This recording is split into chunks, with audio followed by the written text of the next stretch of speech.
बिस्मिल्लाहिर्रहमानिर्रहीम। आज हम बात करेंगे मेजरमेंट एंड इंस्ट्रूमेंट में सबसे पहले एरर्स को। बेसिकली एरर्स हैं क्या और एरर्स की जो कॉमन टाइप्स हैं वो कौन कौन सी हैं।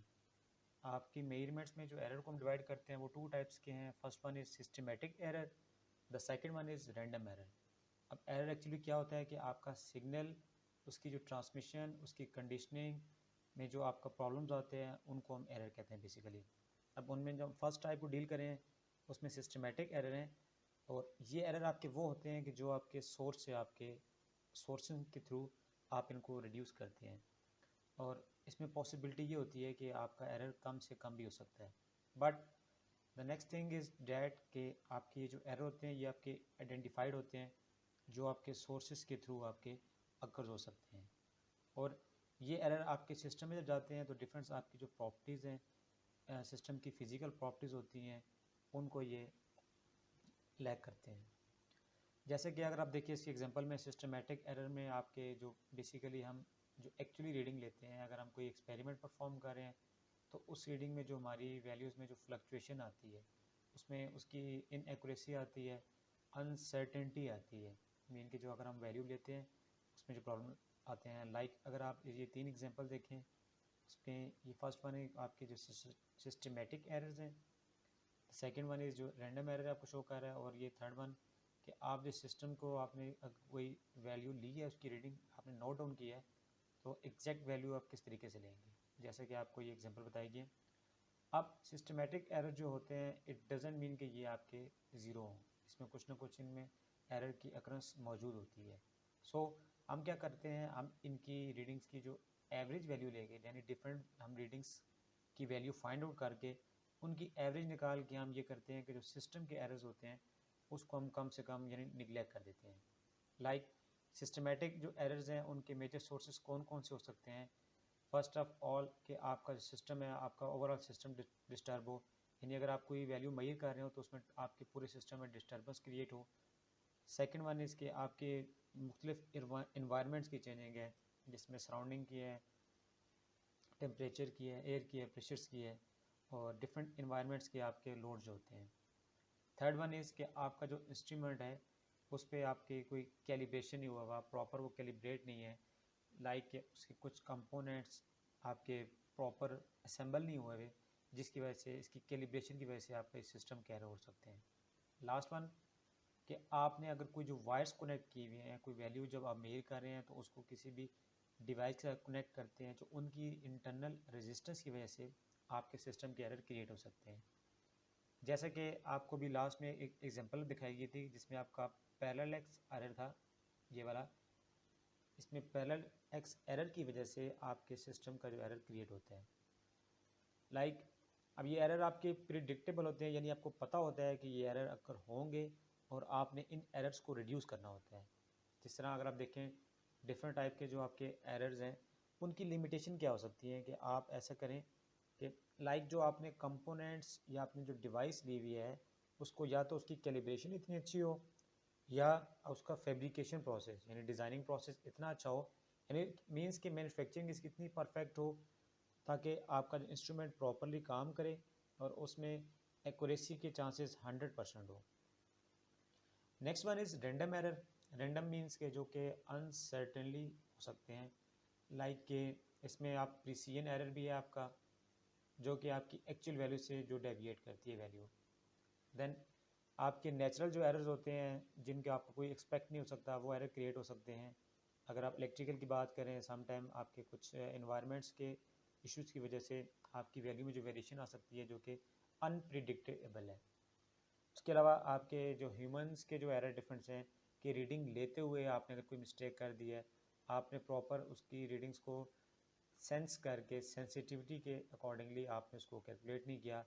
अब उसकी जो टॉलरेंस थी, ठीक है, लाइक अगर हम रेजिस्टेंस की एग्जांपल दें तो उसकी जो आपकी फर्दर टॉलरेंस थी आपने उसको बीच में ऐड और नहीं किया, जिसकी वजह से आपके एरर के रैंडमली एरर के चांसेस होने के बढ़ सकते हैं। सो रैंडम जो आपका एरर है वो आपकी एनवायरनमेंट की चेंजेस की वजह से भी हो सकता है, लाइक आपको बताया pollution, sound, air, temperature, pressure, इस टाइप के जो आपके कॉमनली इफ़ेक्ट्स हैं जो कि आपके सिस्टमेटिक भी और रैंडम एरर्स को भी इसमें इंक्लूड हो सकते हैं। और एक और चीज़ ये है कि आपके जो रैंडम एरर्स हैं उनको अगर आपने ओवरकम करना है तो उसके लिए आपको चाहिए कि आप ज़्यादा से ज़्यादा रीडिंग लें।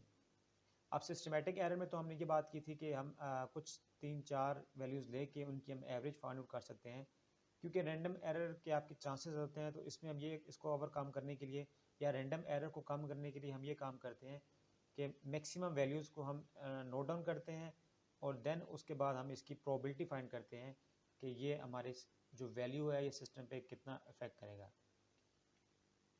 लाइक अगर आपके सिस्टम में दोनों एरर अकर हैं, लाइक सिस्टमेटिक भी है और रैंडम भी है, तो उसमें सजेशन यही है कि पहले आप सिस्टमेटिक एरर को आप रिमूव करें, देन उसके बाद आप रैंडम एरर की तरफ जाएं। अब जो सिस्टमेटिक एरर्स हैं उनमें रिडक्शन या उनकी प्रिकॉशंस कैसे की जा सकती हैं। फर्स्ट ऑफ ऑल आपने देखना है कि आप जो इंस्ट्रूमेंट आपने यूज़ कर रहे हैं या वो जो इंस्ट्रूमेंट का जो डिज़ाइन है वो आपने उसको मद्देनज़र रखना है कि उसमें आपके इन्वायरमेंट्स के डिफरेंट लोडिंग इफ़ेक्ट्स, लाइक अगर आपका कोई स्ट्रेन गेज या कोई ऐसा इक्विपमेंट है जिसमें आपका प्रेशर का, टेम्परेचर के जो इफ़ेक्ट्स हैं वो आपके इन्वॉल्व हो रहे हैं, तो आपने उनको कम से कम आपने उसको इंक्लूड करना है। देन अगर आपके सिस्टम का कोई मैकेनिकल डिज़ाइन है या उसकी कंस्ट्रक्शन इस टाइप की है कि आपका सिस्टमेटिक एरर्स आपका आ जाए, तो उसको भी आपने प्रॉपरली डील करना है। देन अगर इलेक्ट्रिकल की बात करें तो इलेक्ट्रिकल सिस्टम में अगर आप देखें कोई आपकी इलेक्ट्रिकल पावर केबल्स हैं, उनकी शील्डिंग, उनकी इंसुलेशन, उनके इलेक्ट्रोमैग्नेटिक जो नॉइस होता है, जो आपका इलेक्ट्रोमैग्नेटिक फील्ड होता है, वो भी आपका सिस्टमेटिक एरर्स में इंटरफेयर करता है। सो अगर आपकी कैलिब्रेशन अच्छी होगी, आपका इंस्ट्रूमेंट प्रॉपर कैलिब्रेट होगा, आपने उसको किसी मास्टर इंस्ट्रूमेंट के साथ या रेफरेंस के साथ आपने कैलिब्रेट किया होगा, तो देन आपकी वैल्यू मोर एक्यूरेट और परफेक्ट आएगी। ये एक एग्जांपल है आपके पास, लाइक ये एक मेथड है कि आपने अगर सिस्टमेटिक एरर है तो उसको रिड्यूस कैसे करना है। इस मेथड का नाम है मेथड ऑफ अपोजिंग इनपुट्स। सो आपने क्या किया कि आपने ये आपके पास दो मैग्नेट्स हैं, उनके इन बिटवीन आपने एक कॉइल को एडजस्ट किया और उस कॉइल को आपने हेलिकल स्प्रिंग के साथ एडजस्ट कर दिया, और साथ आपने दो पॉइंट्स ले लिए, ये आर आपका कंपोनेंट्स कि आपकी रेजिस्टेंस साथ ऐड कर दी, जो करंट आप यहाँ से लेंगे जो इसमें से ड्रॉ होगा उसको ये लिमिट कर देगा। सो इस तरह के या जो हेलिकल स्प्रिंग और इस टाइप के जो हमने अभी पीछे एरर्स की बात की, प्रेशर की बात की, स्ट्रेन की बात की, तो उनके थ्रू भी लाइक आपकी जो कॉइल यूज़ कर रहे हैं उसकी सेंसिटिविटी, कॉइल की रेजिस्टेंस, जब कॉइल में से करंट फ्लो करेगा तो उसके हीटिंग एलिमेंट्स, ठीक है, ये सब आप कंपनसेट करेंगे आर कॉम से। सेकेंड वन मेथड है कि अगर आपने सिस्टमेटिक एरर रिड्यूस करना है कि हाई गेन फीडबैक मेथड, ये एक सिंपल क्लोज आपका फीडबैक सिस्टम है। अगर आप इसमें देखें, आप ये फर्स्ट जो ब्लॉक है केसी वाला, इसमें आपने इनपुट प्रोवाइड की है वोल्टेज, जिसको आपने ईआई का नेम दे दिया, और वो क्या, अब ये जो आपने लास्ट में भी जो एग्जांपल की ये वाली, ये इसका एक ब्लॉक मॉडल है। केसी आपने वो जो कॉइल यूज़ कर रहे थे उस कॉइल का इस कांस्टेंट को आपने डिनोट कर दिया, फिर उस कॉइल से जो टार्क प्रोड्यूस हो रहा था और जो आपके हेलिकल स्प्रिंग लगे हुए थे जो कि आपके कॉइल के साथ कनेक्टेड थे, उसको आपने के एस से डोनेट कर दिया, और देन उसके अकॉर्डिंगली जो आपकी डिफ्लेक्टिंग नीडल है मूव करेगी, जो आप वैल्यू कैलकुलेट करेगी, उसको आपने डिस्प्लेसमेंट कह दिया। ये डी एस और डी सी जो आपके, ये आपके वो इफ़ेक्ट्स हैं जो कि आपकी कॉइल और आपकी इन्वायरमेंट्स के स्प्रिंग के ऊपर क्या होंगे, और एक्स नॉट आपका वो डिस्प्लेसमेंट है कि जो आपने जो पॉइंटर आपने यूज़ किया वो उसकी डिफ्लेक्शन होगी। सो फर्स्ट ऑफ ऑल हम फर्स्ट केस में ये हम एज्यूम करते हैं कि हमारे पास इन्वायरमेंट्स की इनपुट्स नहीं है, तो उस केस में सिंपल आपकी जो ये एक्स नॉट है यानी इसकी आउटपुट ये आएगी। अगर देखें इनपुट इंटू इसका कांस्टेंट, तो यहाँ पर ई आई इंटू के सी इंटू के एस, तो ये आपकी सिंपल एक्स नॉट की आउटपुट आएगी। मीन्स कि आपका जो पॉइंटर है उसकी डिस्प्लेसमेंट इतनी होगी कि आपने अगर उसे वोल्टेज मेजर करने थे, जितनी वोल्टेज आपने उसको अप्लाई की, कॉइल का कांस्टेंट और स्प्रिंग को कांस्टेंट उसको मल्टीप्लाई करेंगे, तो उसके अकॉर्डिंगली आपका जो नीडल है वो मूव करेगी। सो अगर आप उसमें ऐड करते हैं इन्वायरमेंटल इनपुट्स तो आपकी जो एक्सप्रेशन है वो थोड़ी सी चेंज हो जाएगी, बट उसमें ये होगा कि आपकी जो ई आई है प्रॉपर डिटरमाइन नहीं होगी। जैसे कि अगर आप ये देखें, ये अब आपने साथ आपका जो सिग्नल था वो आपका वीक था, ये आपका समर सर्किट है, यहाँ पर आपके दो सिग्नल ऐड ऑन होते हैं, ये आपने एक एम्पलीफायर साथ ऐड कर दिया, अगर सिग्नल वीक है तो उसको एम्पलीफाई कर देगा। अब ये कौन सिग्नल को एम्पलीफाई करेगा? जो आपका एरर सिग्नल होगा। यहाँ से यहाँ तक तो ये आपका प्रीवियस सर्किट था, ये आपने एक फीडबैक सिस्टम लगा दिया जिसको आपने के एफ से डोनेट किया। अब एक्चुअली फीडबैक सिस्टम क्या करेगा कि आपकी जो डिफ्लेक्टिंग नीडल है, ये मैं एनालॉग मल्टीमीटर की बात कर रहा हूँ, आप उसका जो स्ट्रक्चर अपने माइंड में लाएं कि जब आपके डिफ्लेक्टिंग नीडल मूव करेगी तो उसने एक वैल्यू पे आके स्टिल होना है, तो वो जो बीच में एरर आपका कैलकुलेट करेगा, एरर को जो कम से कम करेंगे, ई आई माइनस ई नॉट जो आपकी आउटपुट वोल्टेज है कि जो आपकी डिफ्लेक्टिंग नीडल मूव कर रही है उसके अकॉर्डिंगली आपकी ये जो आपके वोल्टेज इंड्यूस हुए हैं वो और उसका डिफरेंस जो कि इसको मिलेगा एम्पलीफायर को। अब वो एक एरर सिग्नल होगा, वो इतना वीक होगा उसको हम सेंस तो नहीं कर सकते। अब ये एम्पलीफायर उसको सेंस करके अकॉर्डिंगली उसको एम्पलीफाई करने के बाद ये आगे देगा ताकि आपकी जो कॉइल्स और स्प्रिंग के दरमियान जो आपके ये जो एरर्स हैं जिसकी वजह से आपकी डिफ्लेक्टिंग नीडल मूव कर रही है वो स्टिल हो जाए। और इसकी अगर आप इक्वेशन देखें, अच्छा ये जो ब्लॉक डायग्राम है ये आपके पास वोल्टेज मेयरिंग जो इंस्ट्रूमेंट है ये उसकी है, आपने जो वोल्टेज मेयर करनी है। तो अगर आप ई नॉट की अगर आप देखें इक्वेशन कैसे बनेगी, के एफ इंटू एक्स नॉट, ये इस सीक्वेंस में है। और अगर आपने एक्स नॉट की आपने इक्वेशन फाइंड आउट करनी है तो वो क्या होगी, ये input voltage E I minus E not और इन तीनों मल्टीप्लायर को आपस में मल्टीप्लाई कर देंगे। तो जब आप इसको आप ब्रैकेट को एक्सपेंड करेंगे, ई आई माइनस आप इनको आपस में मल्टीप्लाई करके और यहाँ से ई नॉट की वैल्यू आपने सब्सटीट्यूट कर दी, वो क्या है के इंटू एफ एक्स नॉट, यहाँ पर वैल्यू सब्सटीट्यूट किया आपने, फर्दर इसको ब्रैकेट को एक्सपेंड किया।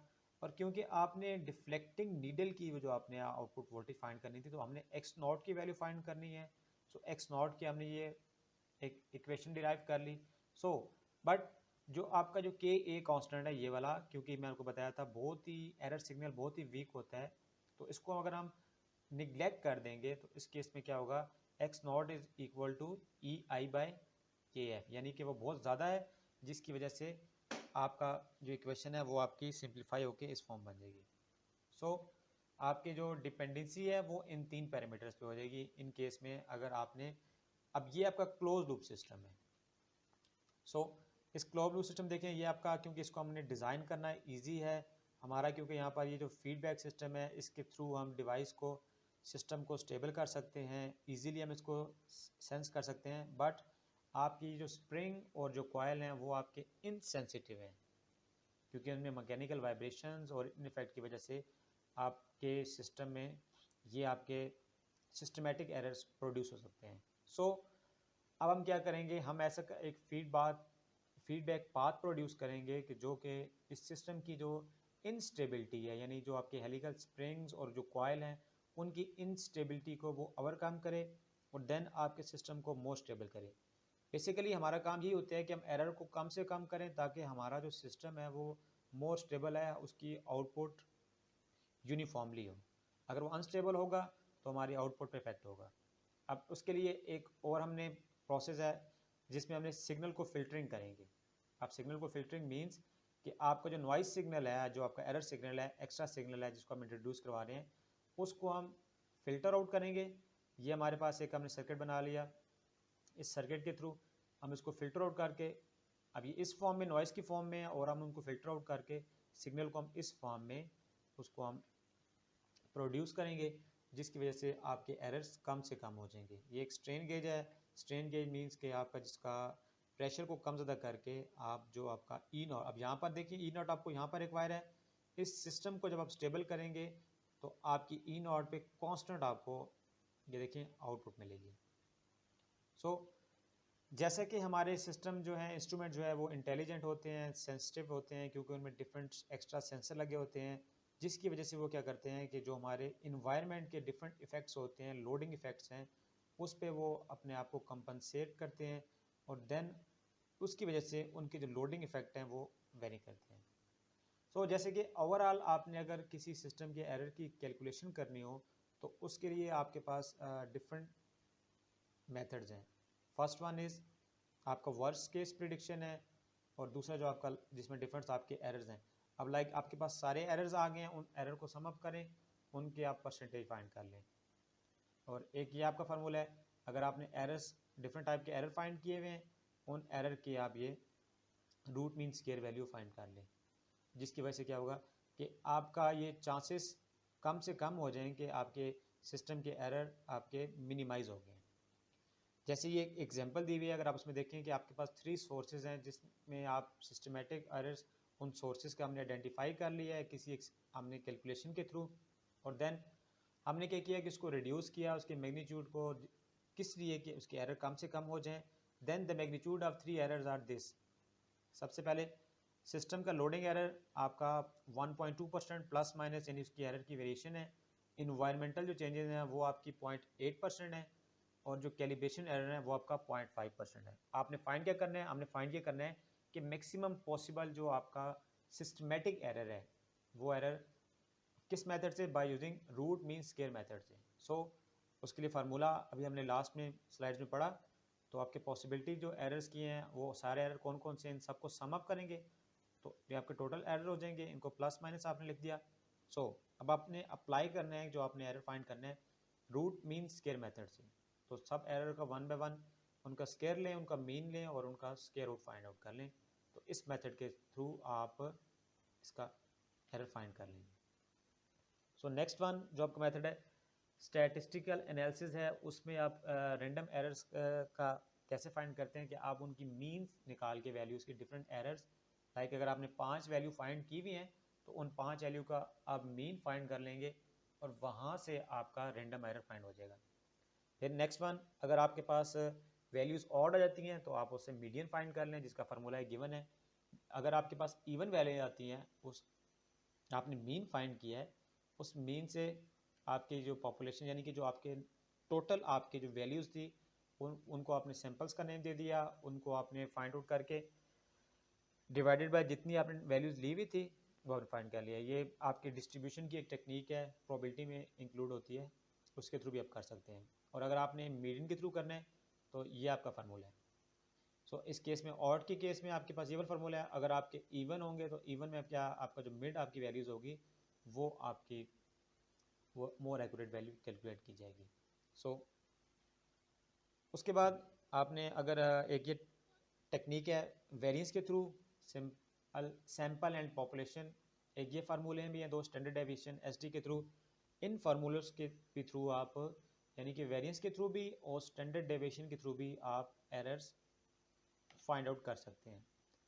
और आपने वो जो एरर फाइंड किए या जो आपकी वैल्यूज़ आ रही हैं, आपको अगर उनकी ग्राफिकल रिप्रेजेंटेशन करनी है तो उसके लिए एक आपकी टेक्निक है, एक मेथड है, वो है आपका हिस्टोग्राम। तो हिस्टोग्राम के थ्रू भी आप ये अपनी वैल्यू को, अपनी कैलकुलेशन को डिफाइन कर सकते हैं एक्स और वाई एक्सिस पे कि कितनी आपकी वैल्यूज़ हैं और कौन कौन सी आपकी उसमें डेविएशन आ रही थी। हिस्टोग्राम आपके एनालिसिस के थ्रू आप इसका ग्राफिकल एनालिसिस कर सकते हैं। ये एक ये कोर अप्रोच भी है जिसमें अगर आपकी वैल्यूज़ इनफाइनाइट को अप्रोच कर रही हैं, आपकी डिफरेंट मल्टीपल वैल्यूज़ हैं, तो आपके वहाँ पर डिस्ट्रीब्यूशन की एक ये टेक्निक भी है। इस टेक्निक के थ्रू भी आप ग्राफिकली अपने डाटा को एनालाइज कर सकते हैं। और एक और टेक्निक है जिसमें आपका इंटीग्रेटिंग पीडीएफ यील्ड्स यानी कम्युलेटिव डिस्ट्रीब्यूशन फंक्शन भी अगर आपका है तो इस फार्मूले के थ्रू आप इसको आप एक्सपेंड कर सकते हैं।